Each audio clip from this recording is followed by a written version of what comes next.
convido vocês a abrirem suas Bíblias em Mateus capítulo 5, Evangelho de Mateus capítulo 5. Hoje nós vamos continuar a nossa série de estudos sobre o Sermão do Monte. Na última mensagem, nós finalizamos a primeira parte do Sermão do Monte, onde são tratadas as bem-aventuranças. Hoje nós vamos focar nossa atenção nos versos 13 a 16. 13 a 16. Eu convido aqueles que podem a se colocarem em pé, por gentileza, para nós fazermos a leitura da palavra de Deus. Mateus capítulo 5, versos 13 a 16. Diz assim a palavra do nosso Deus: Vocês são o sal da terra.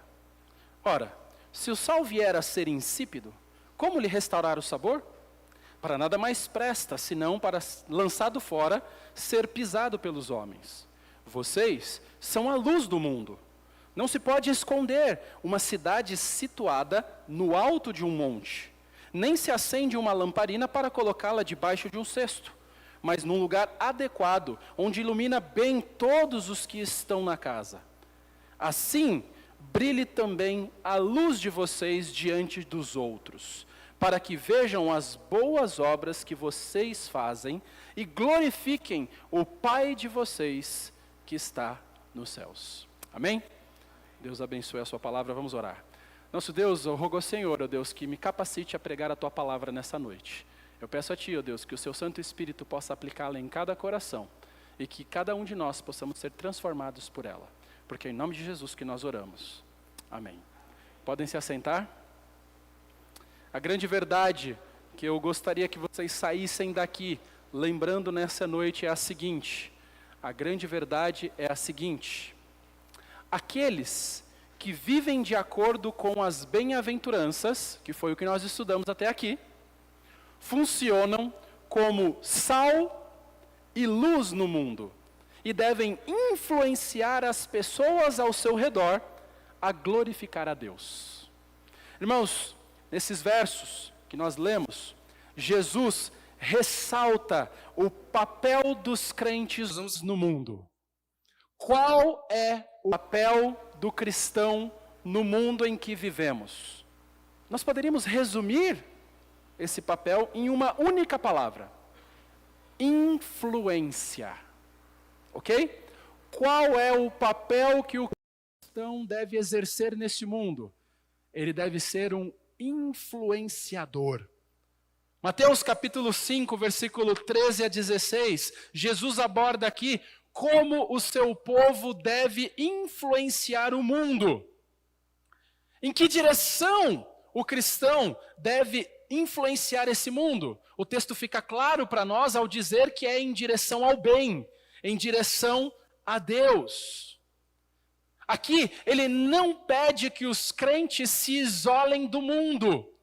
É importante nós destacarmos isso porque, ao nos tornarmos cristãos, durante a história do cristianismo, alguns entenderam de forma equivocada que a melhor forma para ser cristão era se isolar da sociedade. Era você viver uma vida monástica, era você escolher um monastério isolado de qualquer influência do pecado, e aí sim você conseguiria viver um cristianismo superior, um cristianismo de excelência. Então nós percebemos aqui, irmãos, que essa influência que o cristão deve exercer é que nós somos enviados, não para nos isolarmos do mundo, mas nós somos convocados por Deus, ao mesmo tempo que nós estamos envolvidos nesse mundo, não sermos contaminados pelo mal. Foi assim que Jesus veio. Jesus foi enviado a este mundo. Jesus viveu no mesmo mundo que eu e você vivemos, porém, uma vida sem pecado. E agora ele nos comissiona, como seus seguidores, ele nos envia ao mundo para sermos seus representantes. É importante nós notarmos, irmãos, que viver uma vida baseada nas bem-aventuranças, que foi tudo aquilo que nós estudamos até aqui, pode levantar ou levar as pessoas a terem as mais variadas e diferentes reações. Algumas pessoas podem ser atraídas pelo testemunho que vivemos. Quando vivemos de acordo com as bem-aventuranças, algumas pessoas podem se voltar para Deus e quererem conhecer mais a respeito do Senhor. Por outro lado, nós terminamos o estudo das bem-aventuranças dizendo que alguns que vivem de acordo com as bem-aventuranças serão bem-aventurados por sofrerem perseguição. Ou seja, alguns serão perseguidos, zombados, simplesmente pelo fato de serem cristãos. No entanto, irmãos, isso não deve afetar a missão dos crentes no mundo. Paulo descreve na carta aos Coríntios que a influência dos crentes no mundo é como o doce aroma do conhecimento de Deus. Esse é o nosso papel, essa é a nossa função. Nós somos chamados a sermos o perfume de Cristo. E a palavra de Deus nos diz que para os salvos é um aroma suave, um aroma prazeroso. Para os que se perdem é um aroma repulsivo. Independentemente da circunstância, a missão dos crentes é anunciar as virtudes daquele que os chamou das trevas para a sua maravilhosa luz. O mundo em que vivemos enfrenta um grande problema. Sabe por quê? Porque assim como nós vimos hoje na nossa aula da escola dominical, o mundo está cheio de corrupção e escuridão. Jesus percebeu isso nos dias em que ele esteve aqui nessa terra, porque quando ele olha para as multidões dos seus dias, ele viu o seguinte, João capítulo 3, versículo 19 a 21. João 3, 19 a 21. Jesus olha para a corrupção espalhada nas pessoas perdidas na escuridão e ele diz: a condenação é esta. A luz, que é Cristo, veio ao mundo, mas os homens amaram mais as trevas do que a luz, porque as suas obras eram más. Pois todo aquele que pratica o mal detesta a luz e não se aproxima da luz, para que as suas obras não sejam reprovadas. Quem pratica a verdade se aproxima da onde? Da luz, para que as suas obras sejam manifestas, porque são feitas em Deus. Meus irmãos, a visão bíblica do mundo é clara. O mundo em que vivemos é um mundo corrompido, é um mundo em decadência. O apóstolo Paulo, ele advertiu que os homens maus piorariam continuamente. Em 2 Timóteo, capítulo 3, versículo 13, 2 Timóteo 3:13, ele diz: mas os perversos e impostores irão de mal a pior, enganando e sendo enganados. O mundo não tem capacidade de melhorar por conta própria.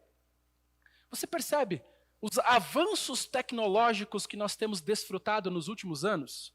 Quem poderia imaginar que nós teríamos tanto acesso à tecnologia como nós temos nos nossos dias?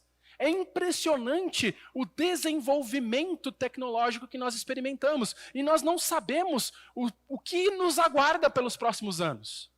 Muitos têm dito que nós desfrutaremos nos próximos 5 a 10 anos de desenvolvimento tecnológicos tão grandiosos como nós nunca vimos na história da humanidade. Irmãos, o que tem sido desenvolvido através das inteligências artificiais é, até certo ponto, até assustador. Quão grande é a capacidade tecnológica desses dispositivos. Mas é impressionante, irmãos, que apesar dos avanços do conhecimento e da tecnologia, a moral da humanidade tem se deteriorado ao longo dos anos. Muitos otimistas acreditavam que o homem evoluiria para melhor. Mas o que nós temos percebido é completamente diferente disso. O homem não consegue melhorar sua própria natureza. Isso porque o pecado é um vírus mortal que afeta a humanidade profundamente. Não é algo superficial, é algo que está inserido, arraigado, que vai até o cerne do ser humano. O conhecimento humano pode ter aumentado, mas não conseguiu deter a corrupção moral da humanidade. Alguns acreditavam que a ciência, ou talvez a engenharia genética, poderiam eliminar os maus impulsos das pessoas. Eu não sei se quem aqui já assistiu o Guardiões da Galáxia, o novo filme, que eles colocam lá o ideal de montar uma civilização perfeita. O que no filme mostra que eles conseguiram? Por mais que eles destruíam uma civilização e começavam uma outra civilização, o que eles percebiam? A corrupção ainda estava presente. Na verdade, isso nada mais é do que a arte retratando algo que nós vemos na humanidade e que, na verdade, reflete uma realidade muito mais profunda que está presente nas Escrituras. A ciência nunca será capaz de desenvolver um ser humano perfeito. Por quê? Porque o ser humano, ele é corrupto na sua natureza. O salmista diz, no Salmo 51, verso 5, eu nasci na iniquidade, e em pecado me concebeu minha mãe. O homem nasce pecador. O homem nasce preso como um escravo nesse ciclo de pecado, nessa espiral descendente. O homem vai e caminha de mal a pior. Eu não estou querendo ser pessimista, mas é o que nós encontramos na sociedade nos nossos dias. Parece que quanto mais passa-se o tempo, mais perversa a humanidade se torna. Essa mentalidade utópica de que o ser humano estaria encontrando um estado superior de humanidade caiu completamente por terra depois das primeiras e segundas guerras mundiais. Tanta perversidade, tanto mal. E ainda nos nossos dias, nós temos que presenciar países em guerra, como nós temos visto, Ucrânia e Rússia, duelando, sabe-se lá por quê, simplesmente pelo ego de homens que são amantes de si mesmos. Qual que é a solução para o problema? Qual é a solução para o problema? Eu tenho para te dizer, a solução não está no homem. O problema é que o ser humano tem tentado encontrar a solução para o problema dentro de si mesmo. E enquanto ele fizer isso, ele se distanciará cada vez mais da solução do seu problema. Porque a solução, a única cura para a corrupção, a única cura para tirar essas densas trevas onde o mundo vive nos nossos dias, se encontra na graça de Deus. Somente Deus pode mudar o coração humano e transformar um coração de pedra, que é avesso a Deus, em um coração de carne. Somente Deus pode ministrar ao mundo e transformar os seus valores e as suas motivações. No entanto, é lamentável que muitas vezes a igreja tem sido influenciada pelo mundo, ao invés de influenciar o mundo. Eu falei hoje um pouco na aula da EBD, nosso papel, o papel que você e que eu recebemos de Deus ao sermos salvos, ao nos tornarmos cristãos, é sermos sal e sermos luz. Jesus nos tirou do reino das trevas e nos colocou na luz do Senhor, para que possamos influenciar outros a caminho e levá-los a Jesus. Nos versículos 13 e 14, Jesus, ele faz uso aqui de duas metáforas. Ele enfatiza que nós somos sal da terra e luz do mundo. Nós vamos procurar entender melhor essas metáforas nessa noite. Vamos dar uma olhada, em primeiro lugar, da metáfora que Jesus usa, nos comparando com o sal. O cristão como o sal. Assim como o sal é notavelmente diferente do ambiente em que ele é colocado, o cristão também tem o papel único e importante no mundo. Qual? Ser diferente. Não tem como você colocar sal em algo e esse sal passar desapercebido. Vamos explicar um pouquinho algumas funções cruciais do cristão, comparando com o sal.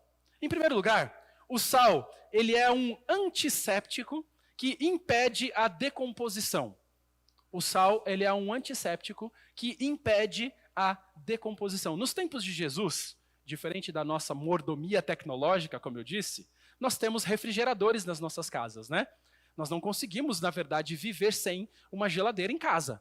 Por quê? Porque tudo que nós compramos no mercado que é perecível por curto espaço de tempo e precisa ser refrigerado, nós colocamos aonde? Nas nossas geladeiras. Eu me lembro que durante um tempo eu tive uma maldição em casa da geladeira quebrada.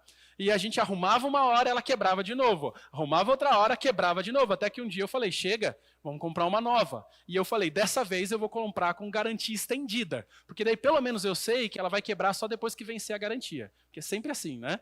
Mas até agora ela está durando lá. Mas nos tempos de Jesus não existia a refrigeração. Então o sal era essencial para a preservação de alimentos. Da mesma forma, o cristão, ele atua no mundo com essa mesma função.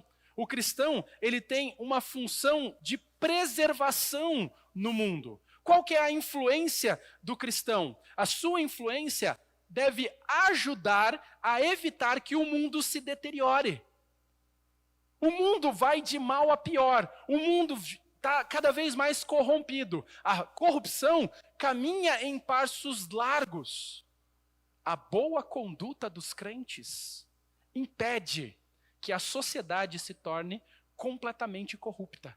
É nesse sentido que nós somos sal. Nós devemos agir nessa sociedade como um agente de preservação. Perceba que Jesus não chama o cristão para agir como o mel do mundo. Não é para você ser o docinho do mundo. Você é chamado nas Escrituras para ser o sal da terra. Perceba que aqui significa que se você é o sal da terra, você precisa estar em contato direto com o mundo. Você precisa exercer influência no mundo. Muitas vezes nós temos medo disso. Muitas vezes nós tentamos nos colocar em bolhas, achando que dessa forma estaremos nos preservando. Cristo nunca quis que nós vivêssemos um cristianismo em bolhas. Nós precisamos viver no mundo, mas nos guardar do mal. É isso que nós devemos buscar e fazer. Nós somos sal na terra. Então, onde nós estivermos, nós precisamos agir como sal. Nós não podemos nos isolar. Nós devemos estar em contato com o mundo. Porém, assim como o sal não passa desapercebido, você deve estar em contato com o mundo, mas o mundo tem que olhar para você e perceber que você é sal. Ele tem que saber que você não pertence a esse sistema. Ele deve ver que você é diferente dele. Você deve influenciar esse mundo positivamente. Mesmo que isso signifique enfrentar desafios, mesmo que isso signifique prejuízos financeiros, mesmo que isso signifique dificuldades de relacionamento. A influência benéfica dos cristãos no mundo é notável. Os cristãos desempenham um papel fundamental e desempenharam na história um papel fundamental na preservação da cultura. Para você ter uma noção, sabe os ambientes universitários que nós temos hoje? Quantos aqui são universitários? Levanta sua mão se você é universitário. Ó, vários. Sabe aonde começou os ambientes universitários? Sabe quem propagou os ambientes acadêmicos? Sabe, as maiores universidades do mundo começaram como seminários. Seminários teológicos. Harvard, Princeton, todas essas universidades gigantescas começaram como seminários teológicos. Os reformadores focavam muito no conceito acadêmico de estudo. E eles desenvolveram verdadeiros campos de estudo. E ali, naquelas universidades, o seminário onde se estudava teologia ficava no centro do campus. E todas as outras ciências ficavam ao redor, mostrando que a Deus remete todo estudo, e é Ele que é o centro de todo o espaço acadêmico. Perceba, começou assim. O que o mundo tem feito? Deteriorado. E aonde você menos vai ver Deus hoje em dia?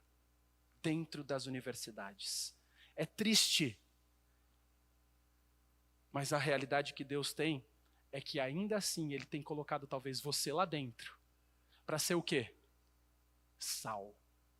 Agente de preservação. A igreja não somente introduziu o sistema universitário, mas também grandes eruditos na área das artes e das músicas foram cristãos. Se você for ver, muitos compositores de música clássica, grandes homens com muita capacidade, foram cristãos. Líderes de movimentos beneficentes. Os cristãos sempre estiveram envolvidos em obras sociais, como, por exemplo, muitos orfanatos foram criados, mantidos, sustentados pela obra dos cristãos. Muitas sementes para a abolição da escravidão também foram encontradas nas páginas do Novo Testamento. A igreja tem sido um conservante usado por Deus para impedir que a civilização entre em colapso devido à sua corrupção interna. Assim como o sal preserva a carne, a igreja preserva o mundo, o impedindo da autodestruição. Esse é o primeiro aspecto. Em segundo lugar, o sal não somente tem esse sentido, esse aspecto de preservação. O sal também tem um papel de tempero. O sal dá sabor aos alimentos. Já comeu uma comida sem sal? É gostoso? Talvez você se acostumou porque foi obrigado por algum problema de saúde, mas dizer que é gostoso talvez seja forte demais, né? A gente se adequa, o ser humano acaba conseguindo se adequar. Mas uma comida bem temperada, com um sal no ponto, é uma comida saborosa. Sem sal, a comida fica sem graça, sem gosto. É o que a gente diz quando uma pessoa é meio chata, né? A gente fala, essa pessoa é meio sem. Por quê? Tanto faz, não influencia, não serve para muita coisa, né? Da mesma forma, irmãos, o crente, ele tem a tarefa de mostrar ao mundo a alegria e a plenitude que vem de viver em Deus, de viver com Deus. O cristão, ele deve temperar este mundo. Ele demonstra que a vida com Deus é saborosa.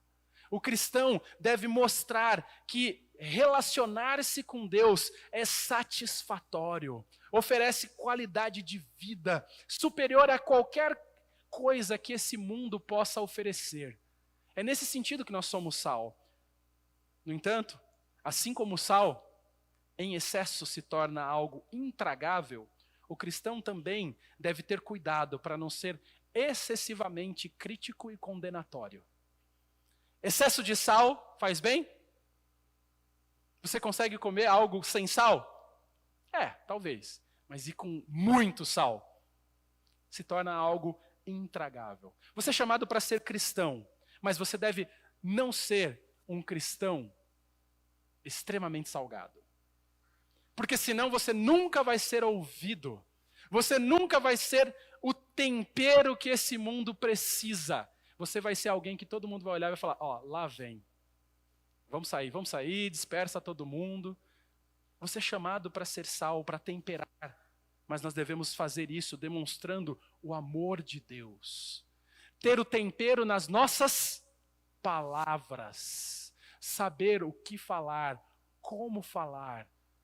Tudo isso é importante.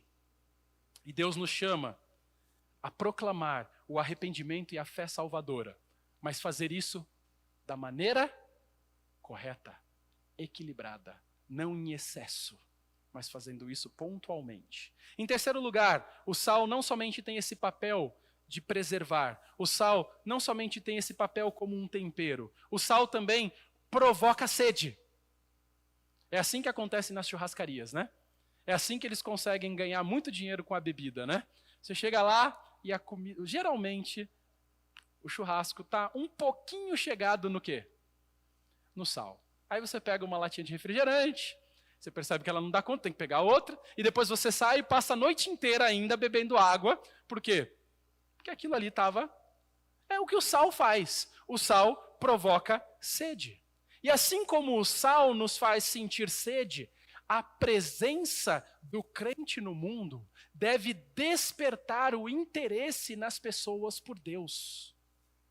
Em um mundo onde as pessoas muitas vezes não têm fome espiritual, não têm sede espiritual, os cristãos têm o papel de ser um agente usado por Deus para despertar nas pessoas um desejo por conhecê-lo. O cristão, ele desempenha esse papel fundamental em despertar sede no mundo. Deixa eu perguntar, é assim que você tem sido? Onde você tem vivido? Com a sua família, com seus amigos, com as pessoas ao seu redor? As pessoas, quando conversam com você, querem conversar sobre Deus? Se alguém quiser fazer alguma pergunta do campo espiritual, é em vocês que elas vão pensar? Porque elas têm essa compreensão. Esse é o terceiro aspecto de que nós somos sal. O sal provoca sede. Nós devemos provocar sede naqueles que estão perdidos. Em quarto lugar, para que o sal seja eficaz, ele deve manter a sua salinidade. O sal não é eficaz se perder a capacidade de salgar. Isso também se aplica para nós cristãos. A sua eficácia como sal depende da sua diferença do mundo, não da sua semelhança com ele. Se você se tornar como o mundo, você deixa de ser sal. Você deixa de ter influência. Você deixa de salgar. Você se torna como pó. Não serve para mais nada. Portanto, é crucial que os cristãos preservem a sua identidade. É crucial que o cristão seja cristão, independentemente de onde ele esteja. É triste, mas muitas vezes os cristãos parecem, já que estamos falando de sal, de comida, parece um chuchu. Qual que é o gosto que o chuchu tem? Eu não sei, porque eu como ele com uma coisa, parece ter o gosto de uma coisa. Como com outra, tem outra coisa. Ele parece que não tem gosto, muitas vezes. Muitas vezes o crente é assim, ele quer ser o chuchu do mundo, né? Olha, pegou mal, né? Muitas vezes é isso.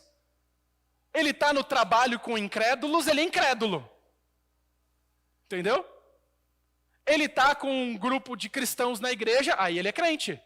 Se ele está com aquele crente que é meio pelá, meio pecar, né? Ó, pecar também, né? Então você percebe que ele acaba se tornando o quê? Da mesma forma. É assim que nós somos chamados a ser? É isso que significa perder a sua salinidade. Quando os cristãos são diferentes do mundo, eles naturalmente atraem a atenção das pessoas e as levam a considerar a mensagem que eles compartilham. Sabe por que muitas vezes você não prega o evangelho aonde você trabalha, aonde você estuda? Porque você não é sal. Você não é diferente daqueles que te cercam. Você é tão podre quanto eles são. E aí você não tem coragem de abrir sua boca. Aí você não tem coragem de falar nada. Por quê? Porque você perdeu a sua salinidade. E quando o sal perde a salinidade, quando o sal perde a capacidade de salgar, para que ele serve? Para mais nada. A não ser para ser lançado fora.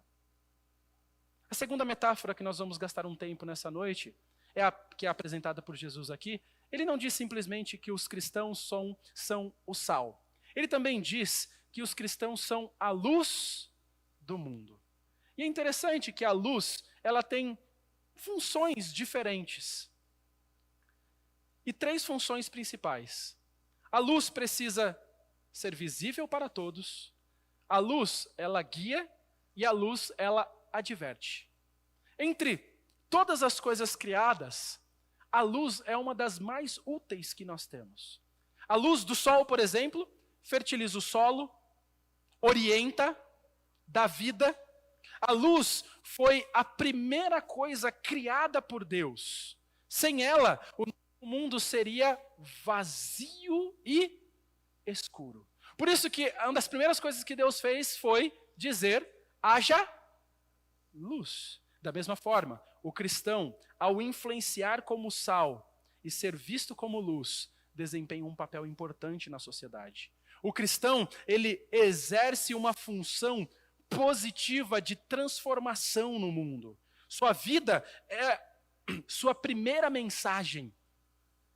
Quando você vive uma vida de luz, a sua pregação será muito eficiente, até mesmo quando você não fala uma só palavra. É a proclamação do evangelho mais eficaz.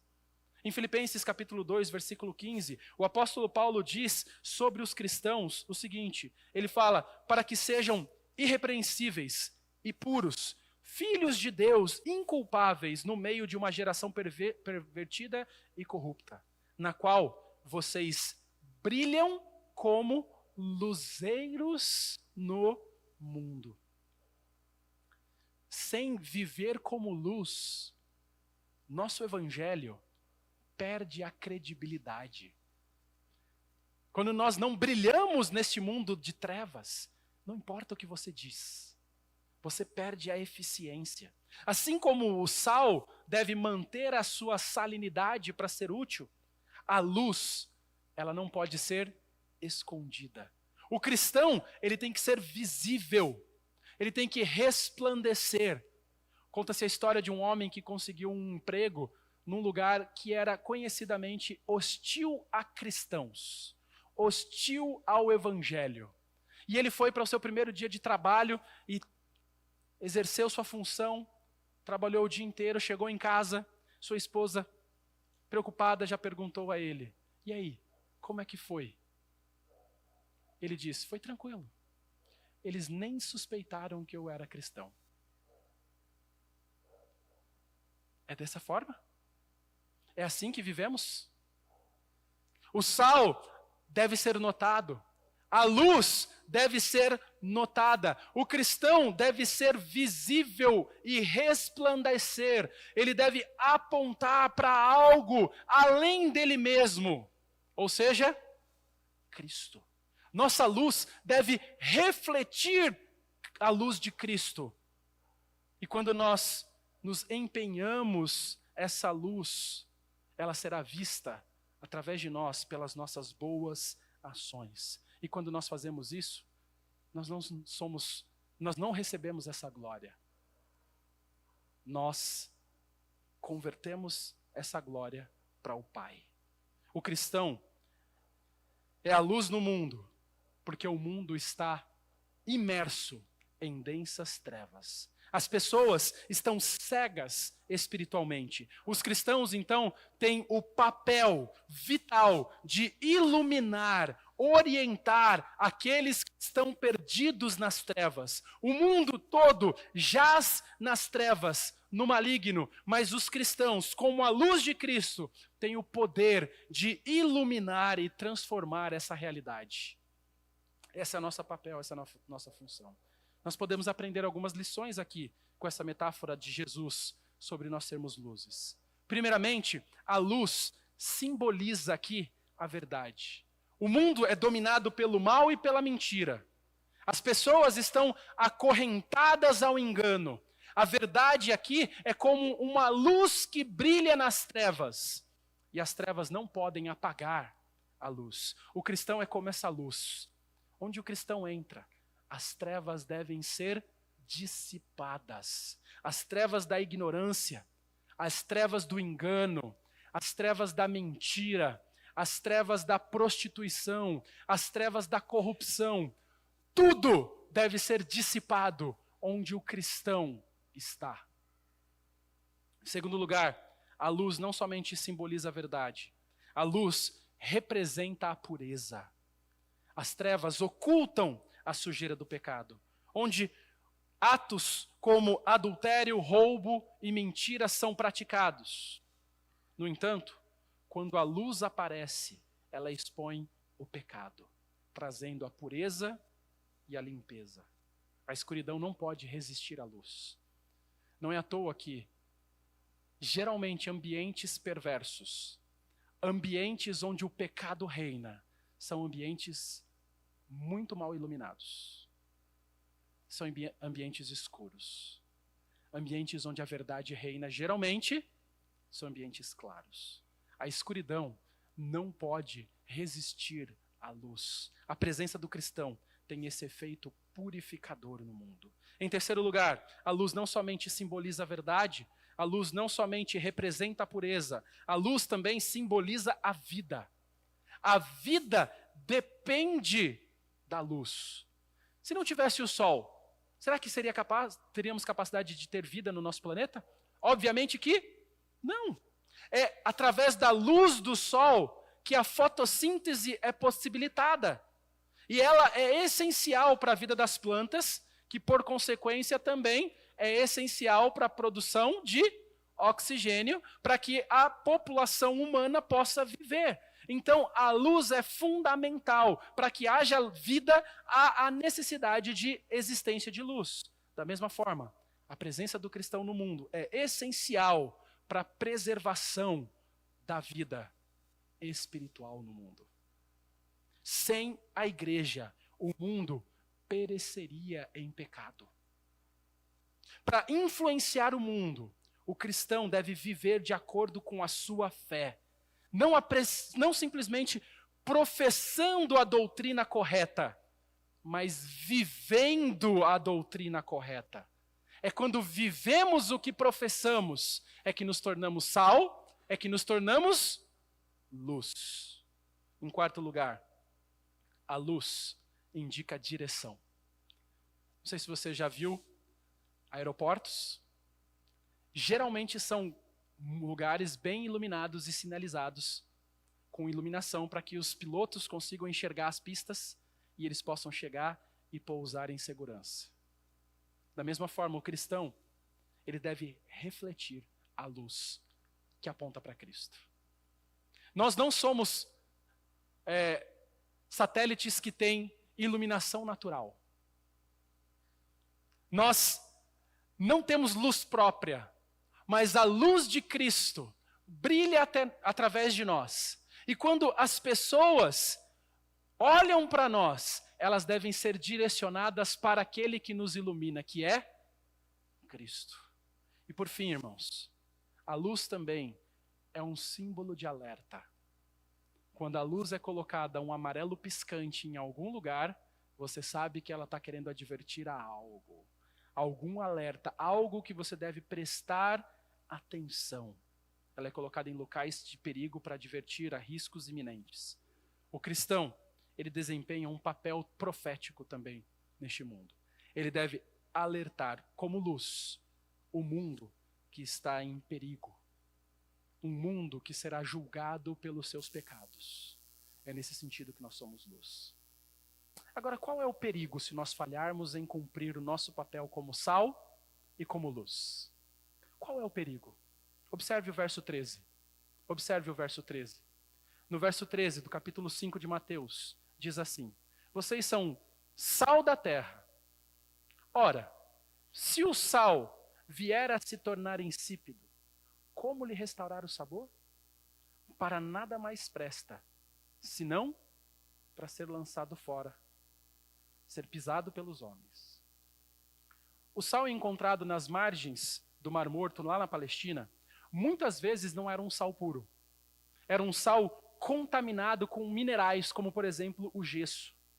Isso fazia com que o gosto daquele sal fosse até certo ponto desagradável e até repulsivo. Quando as pessoas encontravam esse tipo de sal nas suas casas, elas olhavam e falavam: fui enganado, comprei o sal errado. Para que servia esse sal? Para nada.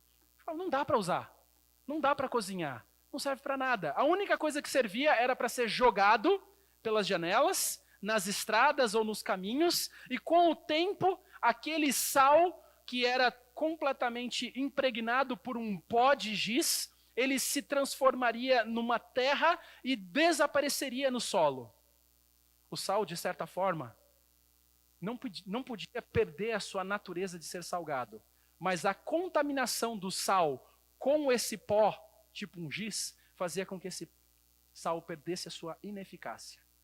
É importante destacar que Jesus aqui não está falando sobre quando ele fala sobre o sal perder sua capacidade de salgar, ele não está tratando sobre a perda da salvação. Ele não está falando sobre um crente que era sal e deixa de ser sal. Ele assegura, na palavra dele, que uma vez que nós somos crentes, nós não podemos ser arrancados da sua mão. Nada pode nos arrebatar da mão de Deus. No entanto, os crentes, eles podem perder a sua eficácia no reino, quando o mundanismo contamina a sua vida. Isso não significa perder a salvação, mas sim a capacidade de ser eficaz no serviço de Deus. E assim como o sal não pode ser influência para a pureza se estiver contaminado, nós também não podemos influenciar o mundo para a pureza se comprometermos nossa própria pureza. Nós não podemos inspirar a busca da justiça se nós mesmos não buscarmos a justiça. Nós não podemos ser usados por Deus no combate à corrupção e ao pecado no mundo se as nossas vidas forem corrompidas pelo pecado. A perda da nossa eficácia nos desqualifica para o serviço no reino de Deus. Da mesma forma, a luz também pode se tornar inútil se ela for ocultada. Assim como o sal mantém a sua natureza essencial, a luz continua sendo luz, mas se ela é escondida, ela não serve para nada. Deus te colocou onde você está, para que você seja sal e para que você seja luz. Não para que você seja inútil. Não para que você não sirva para nada. Deus te colocou onde você está, te dando a oportunidade de fazer a diferença. Aproveite essas oportunidades. Seja a diferença. Não seja como os perdidos. Não seja como aqueles que pecam e transgridem a lei de Deus. Quando as pessoas ouvirem falar que você é um cristão, que não seja uma surpresa. Ele? Ela? Impossível. É assim que os crentes estão hoje em dia? Que não seja esse o espanto das pessoas ao seu redor. Que nós nunca venhamos a perder a oportunidade de sermos sal, de sermos luz, aonde Deus tem nos colocado. Agora, qual é o propósito? Qual é o propósito de sermos sal e sermos luz? Olha o verso 16. No verso 16 ele diz: assim brilhe também a luz de vocês diante dos homens. Para quê? Para que vejam as boas obras que vocês fazem e glorifiquem o Pai de vocês que está nos céus. A palavra usada aqui por Jesus para boas obras não apenas se refere à qualidade dessas obras, mas também enfatiza a atividade bela. Aquilo que você faz será algo belo diante do mundo. As pessoas vão olhar as obras do cristão, a luz que vai brilhar no meio das trevas. E o objetivo dessa luz é simplesmente para que as pessoas olhem e falem: olha só, olha o que o cristianismo tem feito. Olha o que os cristãos têm feito. Eles têm feito a diferença. Eles têm vivido um cristianismo autêntico. E não é por sua capacidade. Você é incapaz de viver como sal e como luz. Não é simplesmente você decidir, mas se submeter, porque você já é sal. Se você é um cristão, você já é luz. Você só precisa se deixar que o Espírito Santo de Deus te capacite a viver com eficiência nessas funções. O objetivo de deixar nossa luz brilhar é mostrar nossas boas ações. Mas não para atrair atenção para nós. Não para atrair elogios para nós. Mas quando as pessoas olharem e te elogiarem porque você tem sido sal e tem sido luz, que você possa reverter o seu louvor a Deus. Nós queremos que as pessoas vejam Cristo através de nós, através da maneira como nós vivemos. As nossas boas ações têm um único propósito: magnificar a graça e o poder de Deus. A suprema missão do cristão, a missão que você tem como cristão, é glorificar a Deus.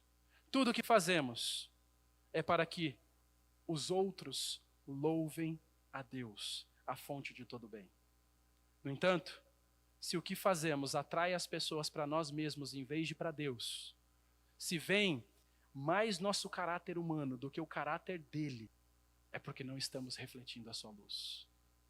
Esses exemplos mostram o tipo de influência que o cristão tem neste mundo. Depois de pregar as bem-aventuranças, depois de ensinar o caráter do cristão, agora ele faz a parte prática. E ele diz que aqueles que vivem as bem-aventuranças serão luz, serão sal. Que tipo de influência você tem sido neste mundo? Você tem sido luz, você tem sido sal, você tem atraído outros para Cristo. Você lembra o que nós falamos no início, que resume a nossa mensagem? Aqueles que vivem de acordo com as bem-aventuranças funcionam como sal e luz no mundo e devem influenciar as pessoas ao seu redor a glorificar a Deus. Que Deus abençoe a sua palavra. Vamos orar? Nosso Deus, agradecemos pela oportunidade que tivemos de estudá-la. Eu rogo ao Senhor, ó Deus, que cada um de nós aqui possamos sair desafiados a sermos luz, a sermos sal. Que nós não venhamos a comprometer o nosso testemunho, que nós não venhamos a ser seduzidos pelo mundo. Pelo contrário, que nós, aonde quer que estivermos durante essa semana, quer seja em casa, com os vizinhos, com nossa família, na escola, na faculdade, no trabalho, em todos os lugares, nós possamos nos posicionar e fazermos a diferença, porque o sal e a luz, por onde passam, eles são notados. E como cristãos que nós possamos ser notados, que as pessoas possam olhar para nós e, na verdade, nós possamos apontá-las para ti. Porque é em nome de Jesus que nós oramos. Amém.